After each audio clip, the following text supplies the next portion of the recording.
Assalamualaikum warahmatullahi wabarakatuh. Bismillahirrahmanirrahim. Alhamdulillahirabbil alamin. Wassalatu wassalamu ala asrofil anbiya'i wal mursalin Sayyidina wa habibina wa syafi'ina wa maulana Muhammad wa ala alihi wa sahbihi ajmain, amma ba'du. Yang kami hormati Bapak Dr. Agung Wisnu Barata, yang kami hormati Ibu Dr. Anda Yuleha SH MSI, Kabid Pemberdayaan Masyarakat Dispermates Kabupaten Batang, sahabat desa dimanapun Anda berada.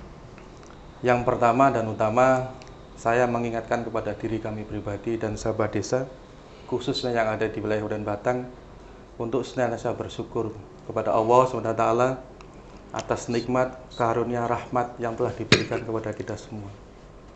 Banyak nikmat, kadang kita lupa untuk bersyukur. Oleh karena itu, kami mengajak diri kami pribadi maupun sahabat desa.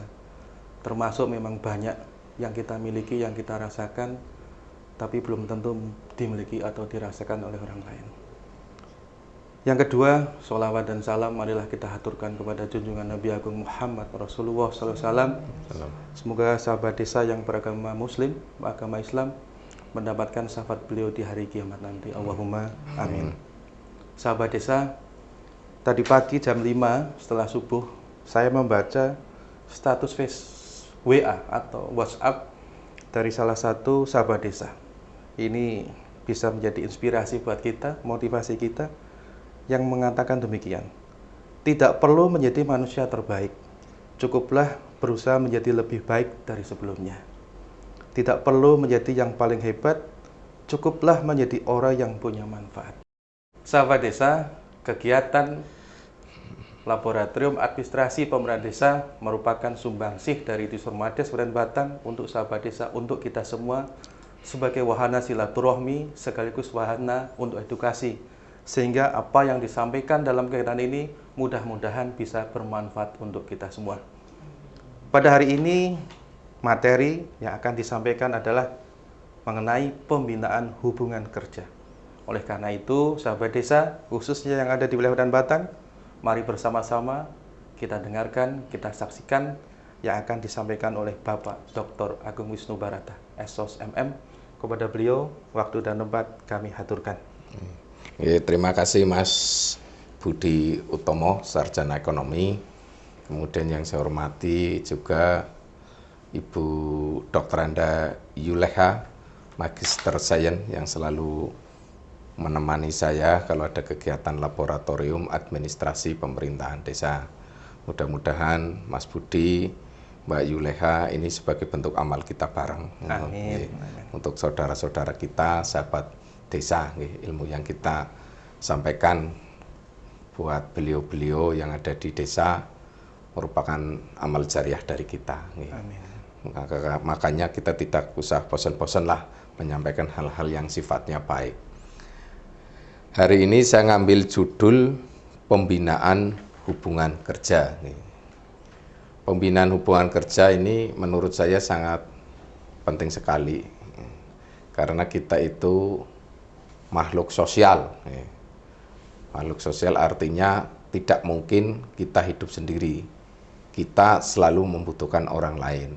Saya membutuhkan Mbak Yuleha selaku Kabid Pemberdayaan Masyarakat, saya membutuhkan Mas Budi. Disitulah terjadi hubungan yang timbal balik, hubungan yang interaksi di antara kami. Kemudian juga kayak kita di Dispermates juga hubungan punya timbal balik dengan pihak kecamatan, dengan pihak desa. Makanya hari ini kami membahas hubungan kerja yang baik itu yang bagaimana. Saya meyakini yang namanya hubungan, kalau itu didasari oleh niat yang bagus, diniati yang bagus, nanti akan menghasilkan hal yang positif. Demikian juga dalam hubungan kerja yang ada di tingkat desa. Pertanyaannya, mengapa perlu adanya pembinaan hubungan kerja? Kalau tidak terjadi hubungan kerja itu bagaimana? Hubungan kerja itu secara kodrati memang kebutuhan manusia. Di rumah dengan anak, dengan istri, kalau di kantor berarti antara kepala desa dan perangkat desa dan kadus. Juga itu yang bersifat internal. Kemudian yang bersifat eksternal, umpamanya Pak Kepala Desa dengan Badan Permusyawaratan Desa, dengan RT, dengan tokoh masyarakat, tokoh agama, tokoh pemuda, dan lainnya. Itu menyangkut hubungan kerja. Nah, mengapa perlu pembinaan hubungan kerja? Dapat saling bekerja sama dan membantu dalam pencapaian tujuan organisasi. Orang tahu masing-masing kita itu kalau kita terjadi suatu komunikasi, hubungan. Kalau tidak pernah terjadi hubungan, biasanya ya rasa curiganya agak tinggi ya Mas Budi. Tapi kalau sering diskusi, mungkin kalau jalurnya Mas Budi, ngopi ya. Ngopi pagi, rembukan pagi setelah absen, rembukan dengan teman-teman sekantor. Jangan diartikan bahwa ngopi bareng itu maknanya itu negatif. Disitulah sebenarnya terjadi sedang hubungan kerja untuk langkah kegiatan hari ini apa, ke depan apa. Jadi untuk saling bekerja sama. Orang tidak mungkin bisa bekerja sama kalau tidak terjadi suatu hubungan. Kalau di lingkungan kantor berarti hubungan kerja. Kalau ya umumnya ya hubungan kerja, hubungan yang timbal balik. Dan untuk membantu dalam pencapaian tujuan organisasi. Yang namanya organisasi pasti punya tujuan. Kalau organisasi pemerintahan desa, tujuannya ya berulang kali saya sampaikan, tujuan daripada penyelenggaraan desa adalah penyelenggaraan pemerintahan, pelaksanaan pembangunan, pembinaan kemasyarakatan, dan pemberdayaan masyarakat. Saya berulang-ulang kali bilang seperti itu biar seperti iklan. Jadi nanti Bapak Kades, Bapak Perangkat Desa itu hafal semua tentang tujuannya. Nah, tujuan dari tadi yang 4 itu nanti intinya kemana? Ya layanan kepada masyarakat. Yang intinya rakyat itu nanti bisa bahagia dengan layanan kita. Makanya perlu adanya hubungan kerja. Dan hubungan kerja itu ya harus terjadi dulu di dalam lingkungan kantor itu sendiri. Kalau lingkungan kantor hubungan kerjanya baik, nanti hubungan dengan masyarakatnya baik. Jadi mengapa kita perlu pembinaan hubungan kerja? Untuk saling bekerja sama dan membantu dalam pencapaian tujuan organisasi. Yang kedua, hubungan kerja tidak hanya bersifat formal kedinasan. Nah, ini tidak hanya formal kedinasan, artinya di dalam hubungan kerja itu tidak hanya melalui suatu rapat-rapat, melalui rapat yang sifatnya formal. Tetapi biasanya malah justru hubungan yang sifatnya tadi batin, yang bersifat normal itu malah lebih enak karena lebih ada keterbukaan.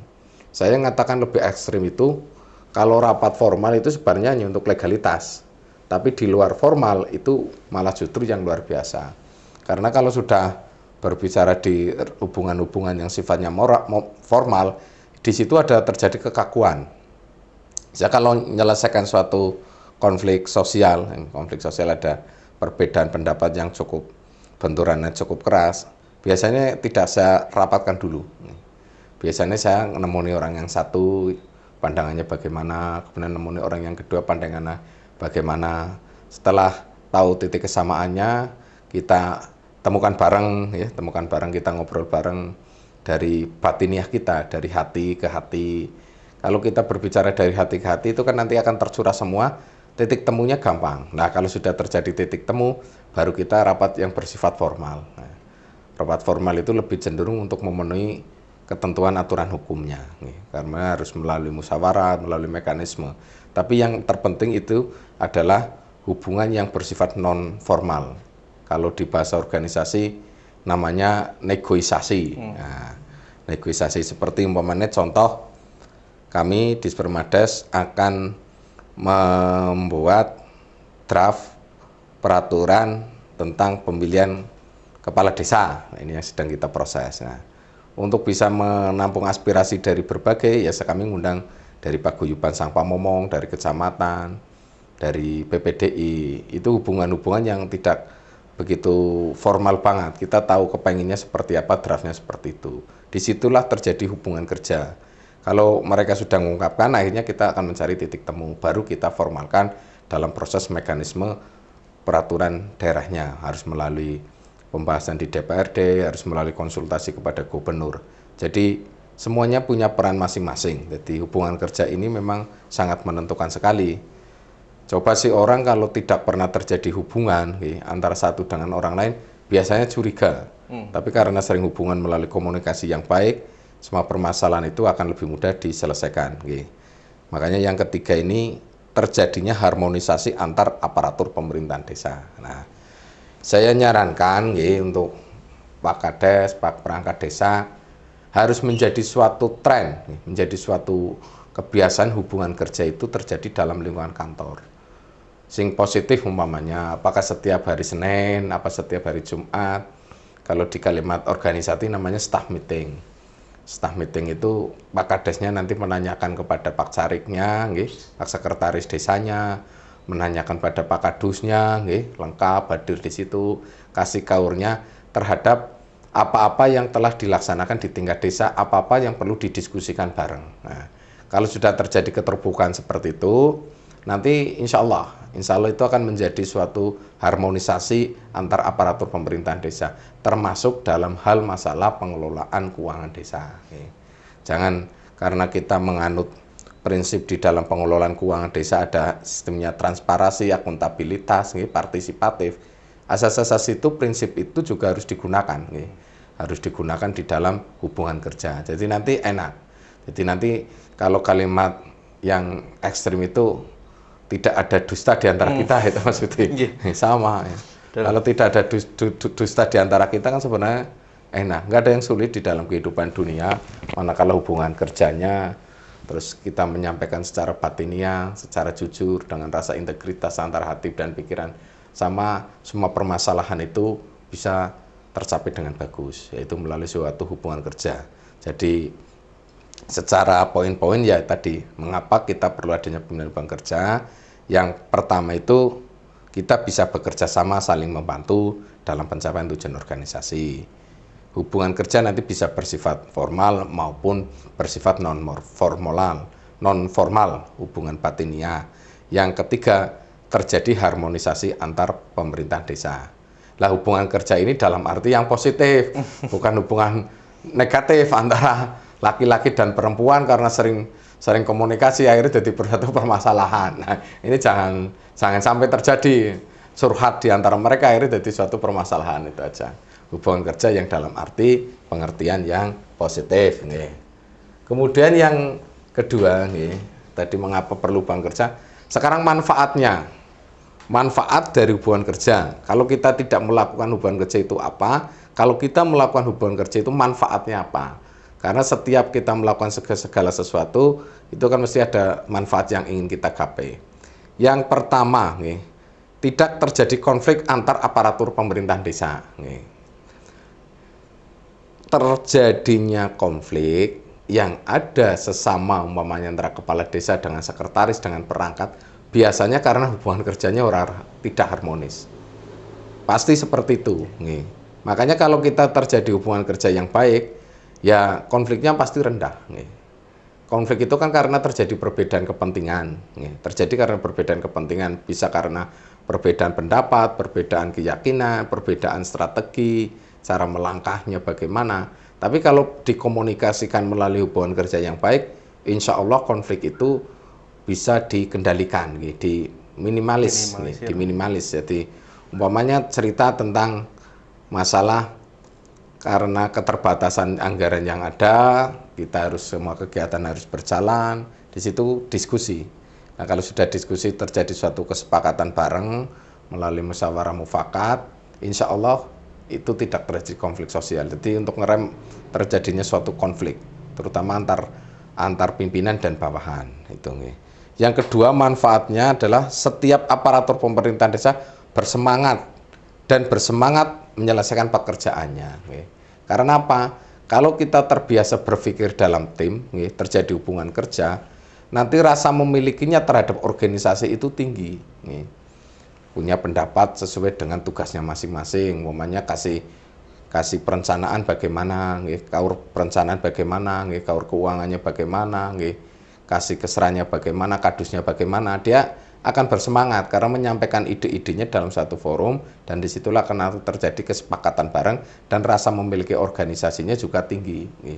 Apabila tidak pernah dilibatkan dalam satu hubungan kerja, hanya sifatnya instruksi saja, itu juga bisa akan menyebabkan hubungan antara bawahan dan atasan itu pasti tidak enak, karena satu pihak saja, hanya kepentingan atasan, kepentingan bawahan tidak dihargai.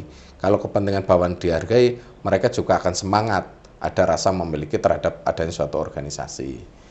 Terus kemudian yang ketiga, masing-masing unit kerja akan memberi hasil terbaik bagi berikutnya untuk dikerjakan oleh unit kerja yang lain. Karena terjadi komunikasi itu nanti yang ada itu sifatnya komplementer, komplementer, saling melengkapi. Contohnya di tempatnya Mbak Yuleha itu pemberdayaan masyarakat. Satu sisi ada pemberdayaan desa. Antara pemberdayaan desa dan pemberdayaan masyarakat nanti akan menjadi saling mengisi di antara kekurangan dan saling mengunggulkan di antara keunggulan, akan menjadi keunggulan yang menjadi sangat luar biasa sekali. Jadi unit kerja akan memberikan terbaik karena saling mengisi. Karena yang namanya suatu unit kerja kayak di dalam lingkungan kantor itu merupakan sistem secara keseluruhan. Keberhasilan Pak Kades mengelola dalam pemerintahannya secara internal itu harus terjadi hubungan kerja yang harmonis antara Pak Carik dengan para kaur, dengan para kasih dan para kadus. Hubungan itu baik antara mereka itu terjalin karena didasari oleh kesadaran bareng bahwa tujuan organisasi punya kepentingan bersama, harus melepaskan kepentingan-kepentingan yang bersifat individual. Kemudian yang keempat, setiap masalah dapat diselesaikan penuh kekeluargaan. Ini yang ilmu ini yang jarang. Kekeluargaan itu tercipta, manakala di dalam kita berkomunikasi hubungan kerja juga harus didasari oleh rasa keikhlasan saling membantu di antara kita. Orang itu kalau sudah pernah batinnya disampaikan pada orang lain juga akan menyampaikan kepada orang lain dengan arti positif ya, dengan arti positif. Tapi kekeluargaan akan tercapai karena saling membantu di antara permasalahan yang timbul. Makanya Mas Budi punya pengalaman dalam hidupnya seperti ini, Mbak Yuleha punya pengalaman seperti ini, saya punya pengalaman seperti ini. Akhirnya saling mengisi di antara kita. Kalau sudah curhat seperti itu, pasti rasa kekeluargaannya akan tinggi. Tapi kalau tidak pernah terjadi hubungan kerja, hubungan timbal balik, ya biasanya seseorang itu akan lebih cenderung pada egois. Makanya ada yang punya karakter komunikator. Komunikator itu artinya orang yang selalu mendiskusikan dengan orang lain, tapi pada tempat yang betul. Kalau suami istri ya, kalau terjadi suatu percekcokan, jangan komunikatornya lawan jenis yang lain, nanti akan jadi suatu masalah. Ya sesama kaumnya, kalau putri ya dengan putri, laki-laki dengan laki-laki, jangan lawan jenisnya, nanti lama-lama jadi karena satu rasa akhirnya jadi masalah. Ini saya sampaikan, dari setiap masalah itu sebenarnya bisa disampaikan dengan rasa kekeluargaan. Kalau secara ilmu Pancasila, kekeluargaan gotong royong itu ruhnya Pancasila di situ. Kita bukan manusia individual, makhluk sosial yang saling membantu di antara kita. Jadi setiap masalah dapat diselesaikan dengan penuh kekeluargaan. Terus selanjutnya, pelaksanaan pekerjaan diliputi suasana santai dan keakraban. Nah, ini. Kalau hubungan kerjanya sudah baik, momennya satu mungkin izin ngantar anaknya, ya maksudnya jemput anak, jemput anak, antar anak. Nanti akan titip dengan yang lainnya, Pak, saya tak jemput anak dulu, tak ngantar anak dulu. Karena hubungannya sudah baik, sudah Pak, ditinggal aja, nanti kalau ada tamu saya yang nemoni, nanti kalau ada tamu saya menyampaikan masih ngantar anak nunggu seperti itu. Jadi suasananya itu akan santai, akrab. Itu saya kira semua organisasi menginginkan seperti itu. Kalau kita jarang komunikasi, ketemu saja jarang. Begitu ketemu ada masalah ya makin hari makin repot. Tapi kalau sering santai, terus sering keakraban terjadi, saya yakin itu pencapaian organisasi akan lebih maksimal karena berpikir saling membantu di antara mereka, bukan suasana mencekam penuh ancaman. Nah ini, jadi pelaksanaan pekerjaan diliputi suasana santai keakraban karena terjadi hubungan baik, bukan suasana mencekam penuh ancaman. Nah ini yang sangat luar biasa sekali dari hubungan kerja karena kita makhluk sosial. Selanjutnya adanya saling menghargai dan percaya antar aparatur pemerintahan desa. Karena kita sering curhat, sering menyampaikan keluh resah permasalahan, ya akhirnya saling percaya dan menghargai. Dan inilah yang sangat luar biasa sekali dari manfaat hubungan kerja. Saya kira konsep ini sangat realistis sih. Jadi kesimpulannya bagaimana kita berinteraksi dengan orang lain bisa sebaik mungkin. Nah, hasil hubungan kerja antara bawahan dan atasan, nanti apa yang akan terjadi juga? pegawai itu akan menghormati dan menghargai kepemimpinan atasannya. Coba sih kalau pimpinannya cerita, umpamanya saya selaku pimpinan, saya selaku kepala desa masalahnya seperti ini. Nanti Pak Carik, Pak Perangkat juga akan cerita, kalau saya jadi seorang carik sini hanya diperintah gini-gini. Perangkat juga sama. Di situ terjadi hubungan timbal balik. Nah, kalau hubungan timbal balik sudah saling mengerti, nanti bawahan mesti akan mengerti pemahaman apa yang dirasakan oleh pimpinan. Kalau sudah merasakan, nanti pimpinan menyampaikan suatu permasalahan, minta dukungan, apapun kegiatannya, ya insya Allah akan terjalin dengan baik. Karena adanya hormat dan menghargai di antara mereka. Antara bawahan akan menghormati atasan, atasan juga menghormati bawahan. Jadi hubungannya sebanyak mungkin. Pimpinan dianggap rekan sekerja yang seluruh kebijakannya perlu didukung, bukan sebagai pimpinan yang menakutkan. Nah, ini yang memang harus seorang kepala desa harus seperti itu. Jadi meskipun jabatannya kepala desa kayak Carik Kadus itu bagian daripada elemen tubuh kita karena itu sistem. Kalau kita memposisikan pada itu sebagai teman kerja kita nanti tidak hukum bos. Kalau hukum bos itu kan pasal 1 bos selalu benar, kalau pasal 2 jika bos salah lihat pasal 1, jadi selalu menang sendiri bos. Nah ini bukan itu, jadi yang kita inginkan antara kayak Pak Carik, Pak Kades, Kadus itu memposisikan selaku kayak teman kerja saja, teman berdiskusi, karena kita bagian daripada suatu sistem. Jangan berbicara saya seorang kepala desa yang punya kewenangan otorisasi, ya nanti akan membuat satu jarak orang itu pasti akan menghargai. Saya kayak di Disformades, Kabit, Kasih, staf, ya mereka kan sudah tahu bahwa kita pimpinannya, otomatis kalau mau Jawa dengan pimpinan itu pasti menghormati dimanapun seperti itu. Tapi kalau kita justru menggunakan dengan cara-cara bahwa mereka bukan teman sekerja saya, mereka bawahan yang harus saya atur secara total, ya konfliknya tinggi. Jadi ini memang perlu sekali pimpinan dianggap rekan sekerja yang seluruh kerjanya perlu didukung, bukan sebagai pimpinan yang menakutkan, bukan hantu di siang hari. Kalau kalimat saya sering saya katakan, wajah kita selaku pemimpin itu ya harus banyak senyumnya, banyak nyapanya, banyak menyapanya, banyak senyumnya, banyak merasakan empati orang lain. Jadi nanti kita jadi orang yang bijaksana, dan itu terjadi manakala terjadi hubungan kerja yang baik. Adanya perhatian besar dari pemimpin terhadap masalah bawahan untuk mencari pemecahannya. Ini otomatis kalau suatu saat umpamanya bawahannya ada terjadi permasalahan, permasalahan di lingkungan unitnya, apa di kasihnya, apa di kaurnya, di kadusnya, atau juga permasalahan keluarganya, karena sering terjadi, pasti pemecahannya lebih mudah karena dibantu oleh pemikiran-pemikiran orang lain. Jadi tidak kita mengurung sendiri dengan masalah sendiri, akhirnya ya malah pusing sendiri ya. Malah merenung sendiri di pinggir laut, nanti malah kerasukan jin. Kerasukan jin, bukan seperti itu. Jadi kalau masalah itu didiskusikan dengan atasan bawahan karena saya tujuh hubungan baik, itu pasti akan lebih enak. Minimal disalurkanlah unek-unek yang ada di dalam hati kita.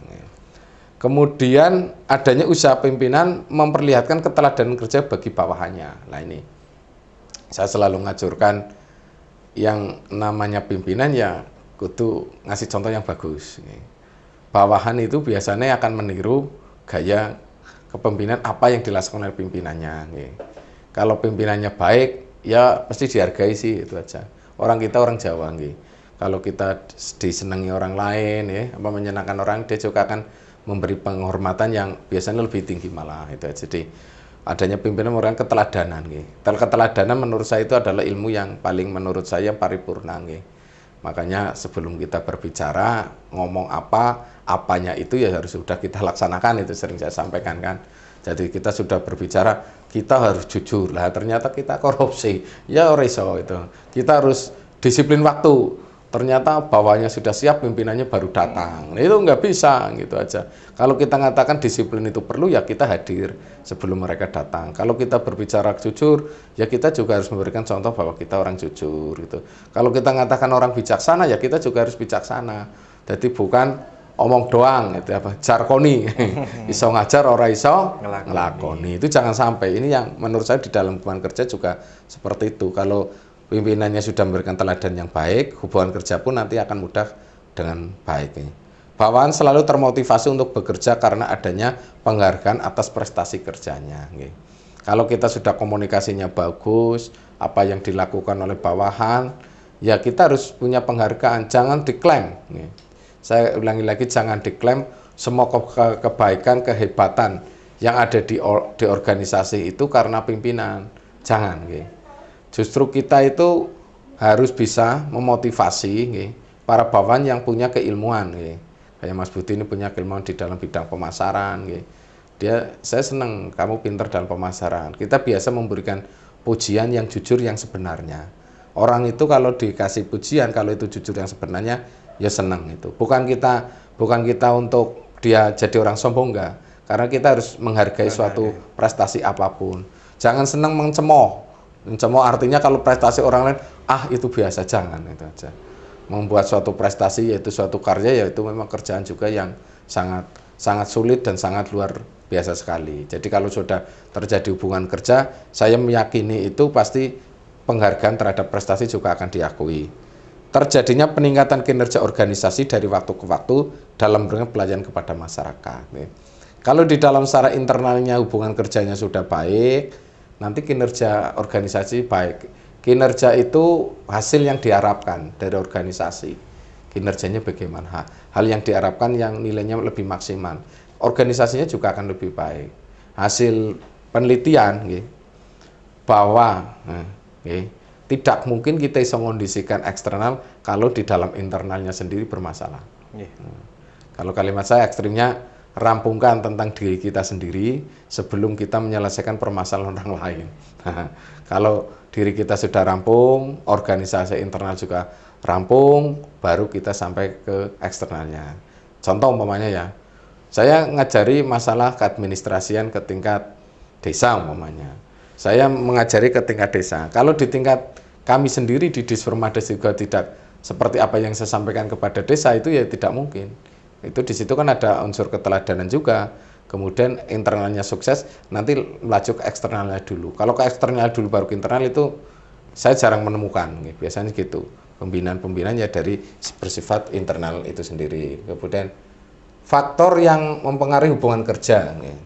Yang pertama itu komunikasi. Komunikasi ini sangat penting sekali. Kita kebanyakan di dalam komunikasi itu lebih mementingkan kepada dirinya, kelompoknya. Jangan. Umpamanya komunikasi dengan orang lain. Komunikasi dengan orang lain ya kita santai dulu. Jangan langsung pada kepentingannya. Biasanya kalau orang belum terlatih dalam komunikasi yang baik, datang langsung kepentingannya. Biasanya itu mental. Prolog dulu, dikasih kerangka berpikirnya, kenapa seperti ini lah. Nanti di titik-titik akhir tinggal nginum ngopi, pripun Pak niki, terus niku. Itu namanya komunikasi itu. Jangan dulu kepentingannya ditonjolkan, tidak menghormati orang lain. Rata-rata komunikasi seperti itu mental. Karena saya pernah nyampaikan bahwa komunikasi itu sangat penting sekali di dalam kepemimpinan. Pemimpin yang baik, yang sukses, biasanya komunikasinya itu lingkungan sekitar kita itu merasa nyaman, itu aja. Coba sih, kan ada orang yang datang bicara saja kita merasa dihargai. Kalau kalimat saya banyak ianya, jangan tidaknya. Ya. Jadi mendinginkan suasana. Kalau suasana sudah enak, komunikasinya enak, kepentingan itu juga enak. Jadi makanya harus penguasaan komunikasi, dan penguasaan komunikasi ini akan sangat penting sekali nanti di dalam pengambilan keputusan supaya komunikasinya baik, human relation-nya baik, kita kuncinya kita pintar ngawongaken wong. Nah, contohnya kalau Pak Kepala Desa bertemu dengan petani, dia bicara masalah petani, bukan masalah cerita petani berbicara nelayan, ketemu nelayan dengan nelayan. Ketemu dengan pemangku kepentingan adat atau tokoh masyarakat, tokoh agamanya berbicara masalah keagamaan. Itu salah satu warna komunikasi yang harus dikuasai di aparatur. Ngomong dengan orang-orang yang dengan berpendidikan rendah, ya jangan kalimat yang tinggi-tinggi, pakai bahasa rakyat. Kalau saya gitu menyesuaikan, kalau berbicara di kampus dengan mahasiswa, saya berbeda dengan masyarakat biasa. Itu sangat menentukan kuncinya. Bisa membaca kemampuan Oden yang kita miliki. Kemudian faktor yang memenuhi hubungan kerja juga kerjasama kelompok nih. Orang-orang kita itu biasanya kalau jagoan itu jagoan di dalam kelompoknya. Jago kandang. Jago kandang kalau saya katakan. Tapi kalau jago ormas, di ormasnya sendiri mungkin jago, kelompoknya sendiri jago. Tapi coba dengan kelompok lain yang berbeda haluan, berbeda pikiran haluan, anggaran dasar rumah tangganya berbeda, malah berbeda dari segi pendapat. Apakah itu bisa terjadi harmonisasi? Bisa. Kalau kita punya hubungan kerja yang baik nih. Komunikasi yang baik nih. Jadi komunikasi itu sebenarnya lintas. Kalau orang komunikasi baik biasanya lingkungan sekitar itu dingin itu aja. Arep marah pun tidak jadi marah karena komunikasinya baik. Kalau saya sering katakan kita mengkritik tapi yang dikritik itu tidak marah gitu. Itu memang pekerjaannya agak sulit, tapi ya kita menyampaikan kebenaran melalui makna-makna simbolik gitu. Tidak melalui sistem sarkasme. Sarkasme itu penyindiran dengan kasar, tapi dengan ironi. Ironi itu sindiran dengan halus. Ini biasanya yang ahli itu di budayawan. Seni nyindir, tapi yang disindir tidak merasa disindir, tapi kepentingannya tercapai. Disitulah kita dilatih terus di dalam hubungan komunikasi kerja. Nah, kerjasama diperlukan karena apa? Hasil kerjasama kelompok dapat memberi hasil lebih banyak daripada kumpulan hasil kerja dari sejumlah orang. Jadi kerjasama ini akan memerlukan suatu kekuatan, menjadi kekuatan karena akan menjadi suatu subsistem dari suatu sistem yang lain, bukan kumpulan kerja. Kalau kumpulan kerja hanya satu saja kumpulan kerja dikumpulkan, tapi kumpulan kerja dari berbagai kelompok ini akan lebih kuat. Kalau saya katakan itu semakin banyak warnanya, insya Allah makin bagus. Ada yang hijau, ada yang kuning, ada yang merah. Disitulah kalau kita bisa sudah jadi pelangi ya nanti kita jadi orang hebat. Bukan jadi orang munafik ya, beda. Pelangi itu bukan munafik, tetapi punya ciri. Tapi kita bisa memahami dari berbagai warna yang ada. Disitulah kunci komunikasi. Di sini diterima, di sana diterima, di mana-mana kita diterima. Bukan saling ngerasani, bukan. Gitu. Kalau kita sudah punya jati seni warna kita seperti ini, insya Allah juga bisa jadi pelangi, gitu. Berkomunikasi dengan siapapun. Kerjasama kelompok memberi rasa semangat, kepuasan, dan kebahagiaan bagi anggota kelompok. Tidak ada permasalahan, mereka akan menerima dengan apa yang kita rasakan. Meskipun keputusan kita menyakitkan mereka, tapi kalau kita komunikasikan itu akan menjadi suatu enak, karena tidak ada niat-niat jahat. Dalam kerjasama kelompok, kumpulan kecakapan peruang dapat dimanfaatkan meningkatkan kinerja organisasi. Jadi kalau secara individual, setiap staf, umpamanya kaur atau kadus, itu punya hubungan yang baik, itu otomatis akan meningkatkan kerja organisasi, saling melindungi di antara mereka. Umpamanya ada isu yang tidak enak, yang ngerasani istilahnya, memberikan informasi tidak enak kepada Pak Kepala Desa, nanti perangkatnya juga akan menetralkan kembali. Sama juga kalau ada yang perangkat yang tidak bagus, tapi karena komunikasi yang bagus, nanti Pak Kades juga akan memberikan informasi yang positif. Jadi saling, keberhasilan kelompok dapat diraih melalui saling membantu di antara kelompok. Ini sudah hukum alam. Tolong menolonglah dalam hal kebaikan. Jadi nanti akan saling membantu kelompok dan ini akan menjadi suatu kekuatan yang luar biasa sekali. Gejala hubungan kerja yang tidak sehat ini. Tidak selamanya yang kita impikan tadi itu berjalan sesuai dengan apa yang kita harapkan. Disitulah juga kadang-kadang ada hubungan kerja yang tidak sehat. Berkembangnya gejala frustasi di kalangan anggota organisasi. Nah itu, karena komunikasinya jelek, akhirnya jadi stres semua. Kalau sudah stres semua nanti berbicara di mana-mana. Saya ngamati, kalau umpamanya Pak Kades bercerita tentang kejelekannya kasihnya, sekretarisnya, nanti juga sama sekretarisnya, kadusnya, sekretaris juga akan bercerita tentang kejelekannya Pak Kades. Nah, karena stres semua itu, karena hubungannya jelek, makanya gejala frustasi ada. Coba sih kalau di lingkungan kantor sudah istilahnya kerjanya yang gosip terus, ya sudah, itu nanti terjadi perang uras saraf. Hubungannya hanya sandiwara, jadi tidak menyampai ke batin, akhirnya jadi tidak enak. Tapi kita sampaikan apa adanya, nanti kita lebih enak. Yang namanya kebenaran kan biasanya di awal kan gak enak sih Mas Budi. Tapi kalau kebenaran itu kita sampaikan yang sebenarnya, objektif, nanti lama-lama yang tidak enak menjadi enak. Frustasi. Munculnya persaingan tidak sehat. Saling memfitnah.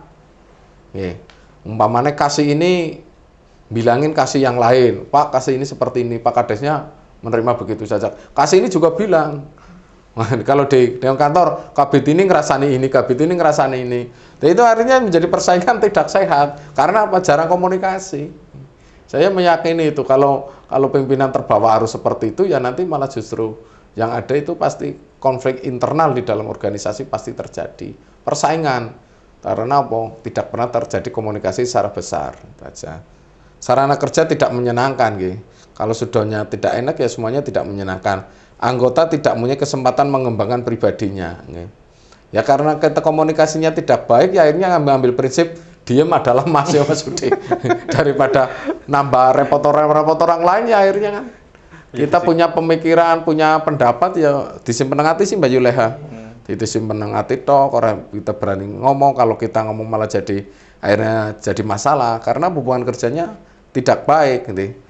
Hubungan antara atasan dan bawahan tidak harmonis. Saya jamin seperti itu.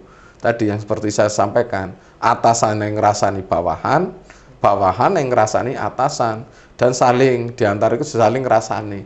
Jadi akhirnya saling memfitnah, diantara saling memfitnahnya itu tidak ada keharmonisan. Anggota kurang memahami peran masing-masing. Karena sudah ngerasani peran masing-masing ya selalu menjelekkan perannya mereka. Jarang terlihat ada gagasan yang baik. Jangankan berpikir kebaikan, akhirnya berpikirnya saling menjatuhkan. Nah itu aja. Pegawai cenderung bekerja sendiri dan kurang mau menerima bantuan dari rekan sekerjanya. Daripada pusing minta bantuan nanti jadi masalah lah, digarap dewek baik akhirnya. Nah itu kan seperti itu. Inilah salah satu hubungan kerja. Saya kira seperti itu. Jadi hubungan kerja punya hal yang penting karena kita itu makhluk sosial. Makhluk sosial yang selalu membutuhkan manusia lain. Manusia itu bukan Superman yang serba bisa seperti yang disampaikan oleh Mas Budi lah. Untuk bisa saling mengisi, makanya kita perlu adanya suatu hubungan kerja yang harmonis. Ini salah satu ilmu, mudah-mudahan ilmu ini ada manfaatnya. Terima kasih Mas Budi. Terima kasih Pak Dr. Agung. Demikian tadi sahabat desa di Yong dan Batang telah kita dengarkan, telah kita saksikan paparan terkait peningkatan hubungan kerja yang harmonis khususnya bagi kita semua sahabat desa. Semoga apa yang disampaikan bisa bermanfaat untuk kita semuanya. Mohon maaf apabila ada kesalahan dalam kegiatan ini. Terima kasih. Billahi taufiq wal hidayah. Assalamualaikum warahmatullahi wabarakatuh. Waalaikumsalam warahmatullahi wabarakatuh.